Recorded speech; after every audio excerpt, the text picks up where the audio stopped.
Du 7 au 10 juin prochain se tiendra à Bamako le Salon des médias du Mali à l'initiative de Créacom et de la Différence Communication. Cette deuxième édition est placée sous le thème « La presse à l'ère du digital, défis et enjeux ». Sport football, la CAN des cadets ou la CAN des moins de 17 ans démarre demain samedi à Alger. 12 équipes sur la grille de départ dont le Mali pour la succession du Cameroun. Les détails dans cette édition. Merci d'avoir choisi ORTM2 pour vous informer. Mesdames et messieurs, bonsoir et bienvenue. La Différence Communication et l'agence de communication Créacom, tous deux sous la houlette de la Maison de la Presse, organisent du 7 au 10 juin la deuxième édition du Salon des médias du Mali. En prélude à l'événement, les organisateurs ont tenu un point de presse ce jeudi 27 avril pour dévoiler le programme de l'activité.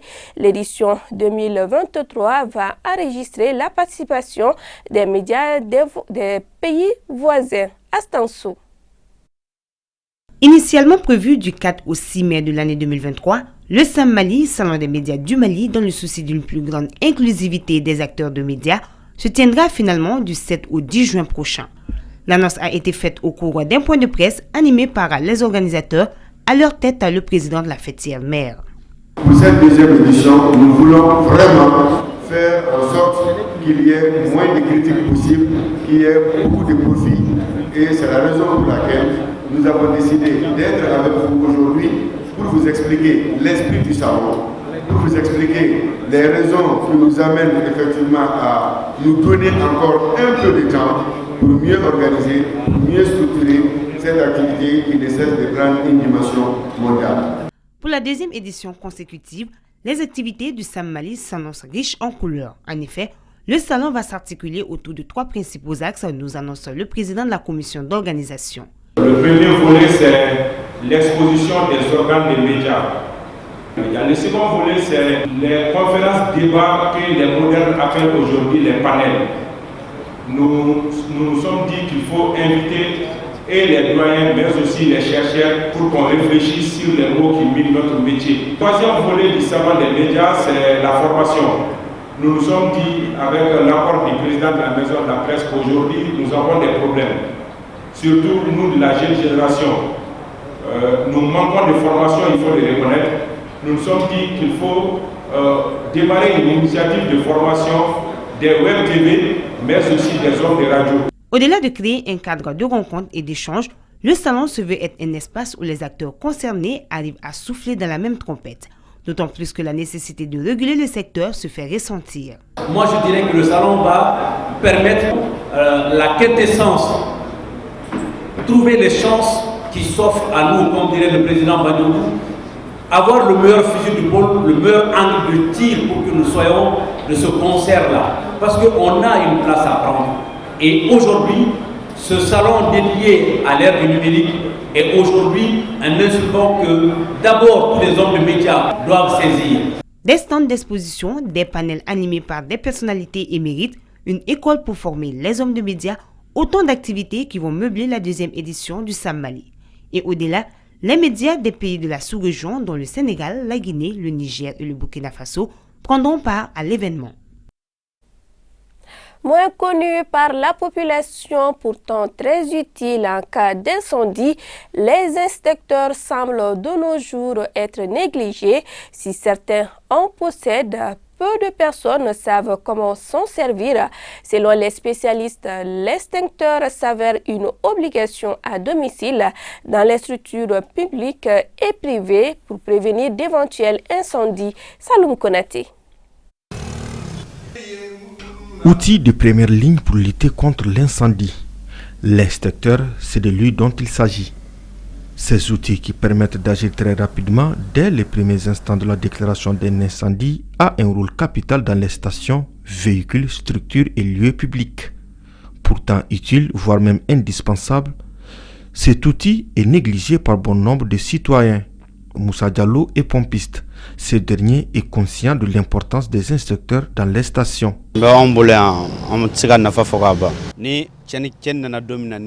Nous avons ces inspecteurs il y a très longtemps.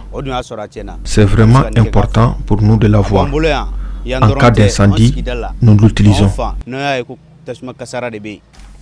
Pareil pour la promotrice, selon elle, l'acquisition de ces inspecteurs au niveau de son entreprise est une recommandation de son assureur. J'avoue que je ne l'avais pas moi.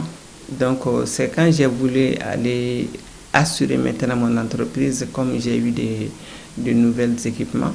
Donc vraiment des équipements qui coûtent vraiment cher. Souvent on a eu des désagréments, on a eu à avoir des machines grillées. Donc c'est en ce moment, à travers leur questionnement et tout, j'ai compris que le commencement, ça doit être nous d'abord avec les inspecteurs. C'est au moins le minimum. Sidi Kouni est spécialiste en sécurité, incendie et assimilé. Pour lui, l'installation des inspecteurs dans les bâtiments demande une étude au préalable, car ces outils doivent être bien visibles dans l'environnement pour que l'on puisse les repérer rapidement. Aucune création n'est inutile. Les extincteurs sont là depuis 1800. Les premiers extincteurs ont été créés par les Américains. Les appareils ont évolué jusqu'à nos jours.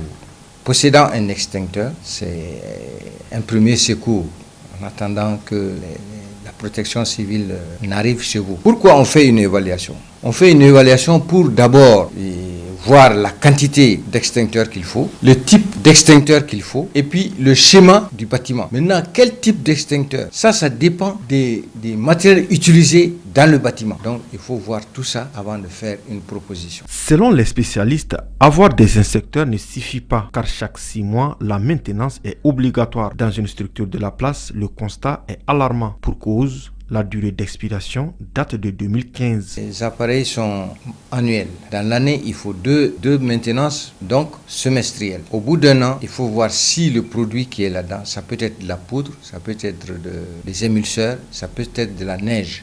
Mais dans notre pays, ce qui est vraiment utilisé ici, c'est la poudre sèche et le CO2 et puis les émulseurs. Donc, la validité de ces produits est de 1 an. Mais après avoir rechargé un extincteur, il faut vraiment le voir 6 mois après. Parce que après l'avoir rechargé, c'est du matériel sous pression. Il y a une multitude de gaz, de produits qui sont dans ces extincteurs. Alors, à cause des étanchéités, ça peut provoquer des fuites. Et si vous ne contrôlez pas votre extincteur, au bout de 6 mois, vous pouvez vous rendre compte que vous n'avez rien. Avoir un extincteur est obligatoire car il est impératif de traiter rapidement le foyer d'incendie dans les premières minutes avant que cet incendie devienne incontrôlable. Le Mali fait partie des grands producteurs de peau de bovin. La fête de Ramadan est un moment propice de collecte de ces peaux de bœuf ou de mouton. Toutefois, avec le manque de structures de transformation, les peaux de bovins sont souvent exportées à l'état brut dans les pays voisins. C'est ce que nous dit Aïssata Silla dans ce reportage.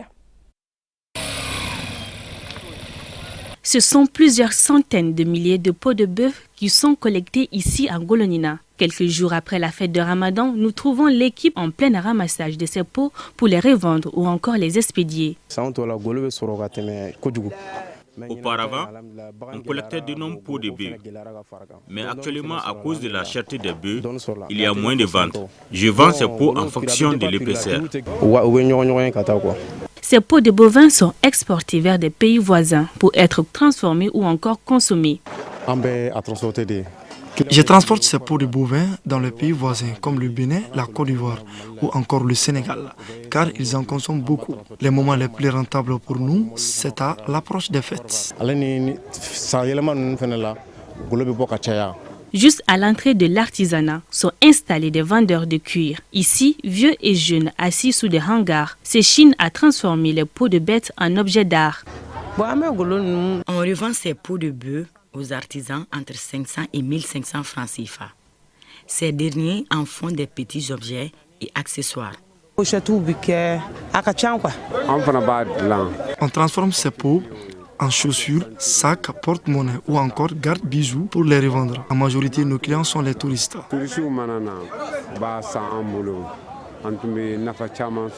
Cependant, certaines personnes en charge de la collecte des pots regrettent la faiblesse des usines de transformation des pots et cuirs au Mali, ce qui conduit à l'exportation de ces pots à l'étranger. Ils sont transformés avant d'être revendus plus cher au Mali. Nos artisans en sont ainsi des grands perdants.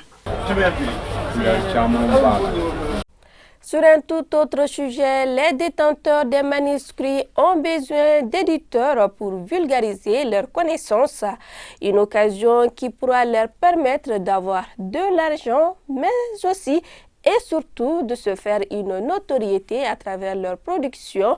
Dans notre pays, les maisons d'édition évoluent en dépit de certaines difficultés, notamment la révolution technologique. On est en droit de demander que deviennent les maisons d'édition. C'est le sujet de la rédaction qui a intéressé notre reporter Bakari Kabadjakite. Les paroles s'envolent, les écrits restent selon un penseur. Il est important d'avoir les manuscrits, mais se lancer dans l'industrie du livre constitue une façon de contribuer à la diffusion des connaissances à un large public. Toute chose qui nécessite le concours d'une maison d'édition. Une maison d'édition de livres, comme ce qui nous concerne nous, c'est juste une entreprise où on élabore, les auteurs viennent, soit les auteurs viennent avec des livres, soit la maison même produit ces livres. C'est un lieu où on confectionne les livres, différents de l'imprimerie. Une maison d'édition est chargée de la conception, de l'élaboration, de la correction, de la mise en page du livre jusqu'au produit fini. Une fois qu'un auteur a fini d'écrire son livre, il est confié à un éditeur qui se charge de tous les travaux pour que ces manuscrits deviennent un livre.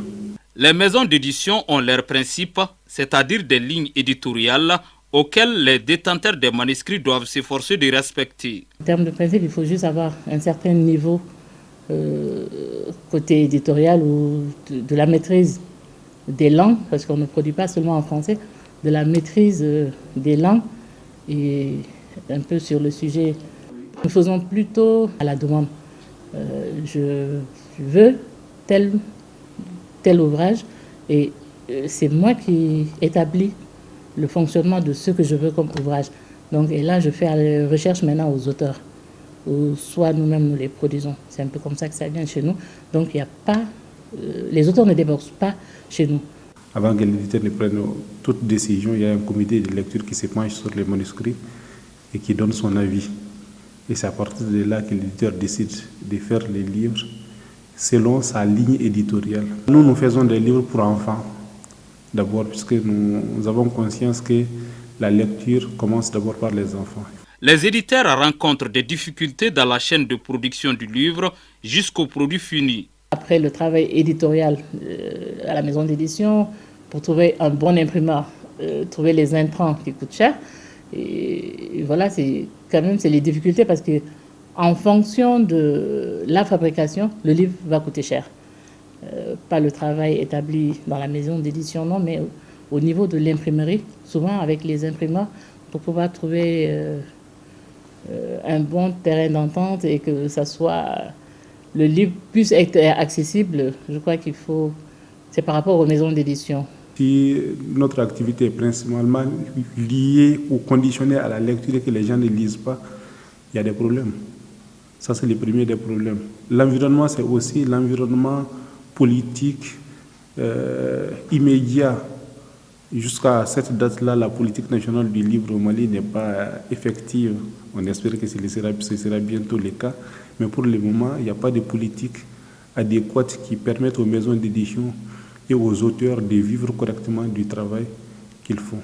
Que deviennent les maisons d'édition à l'ère de la révolution technologique? Le livre va rapidement avec la nouvelle technologie, comme on dit, parce qu'il y a tellement de livres en ligne, il y a les lectures en ligne, il y a les ventes en ligne qui se font, et je sais qu'il y a d'autres collègues, ça va vraiment très vite avec eux, mais je préfère toujours avoir accès avec le livre physique. À l'état actuel, on ne peut pas dire que Internet, les livres numériques soient un concurrent. Ce ne serait même pas un concurrent, parce que ça ne peut être que complémentaire aux livres. Si les gens faisaient un bon usage de ces outils-là, nous, on pouvait s'en réjouir parce que ça pouvait être aussi un moyen d'écouler nos livres. Les éditeurs fondent beaucoup d'espoir quant à l'avenir du métier.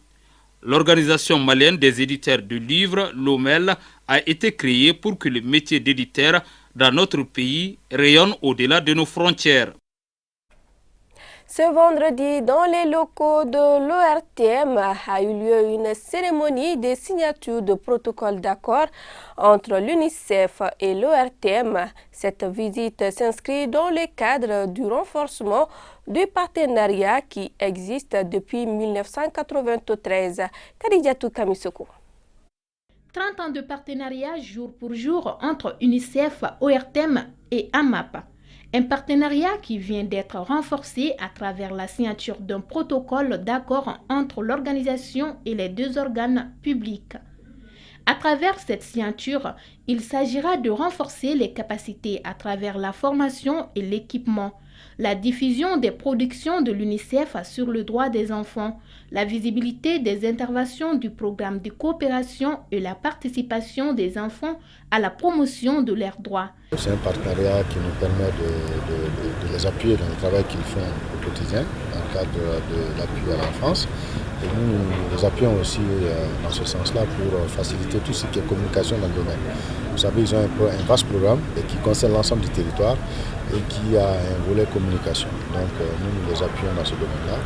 L'année dernière, il y a eu toute une semaine dédiée justement à l'enfance, à la communication, à Koulikoro, dans le programme qu'on appelle Oxygène. Et je crois que la base de ce programme a été justement l'ORTM. Pour appuyer ORTM dans son travail, l'UNICEF a remis quelques matériels de travail. Ils ont profité également pour nous appuyer en équipement. Ils nous ont donné quelques caméras et des bancs de montage qui vont nous faciliter aussi le travail au quotidien.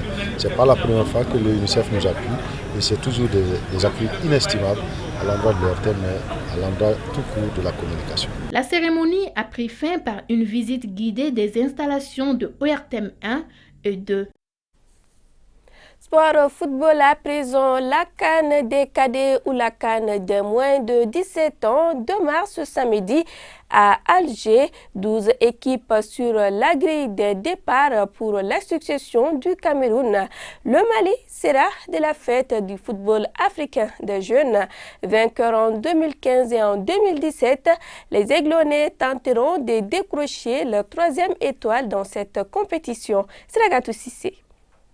Le Mali, qualifié avec brio pour cette CAN, aura son mot à dire.